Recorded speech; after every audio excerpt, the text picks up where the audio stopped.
Hello, traders. Today is Monday, July 21st, and this is my analysis for the pound US dollar, and we are on the daily time frame to start with.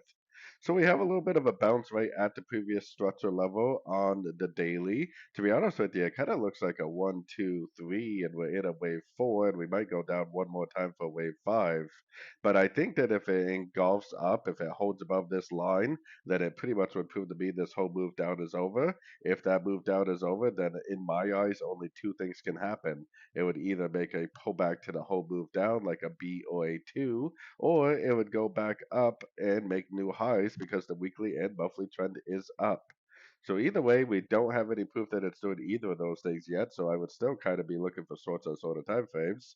Going down to the 1 hour time frame, if this really is a wave 4, I would probably expect it to go up to at least a 38% Fibonacci retracement of the whole wave 3, which would end right here.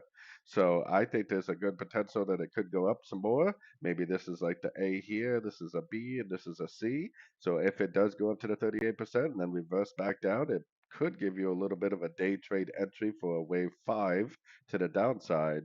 If today's daily candle does end up engulfing to the upside, then I would definitely start looking for logs after today, starting tomorrow, for either the wave B or the wave 2 to the upside, or maybe even the continuation of the weekly time frame uptrend. So anyways, don't forget to check out my free Discord channel, link down here in the corner. Take a look at my website, fxpipcollector.com, and as always, thank you for watching, and happy trading.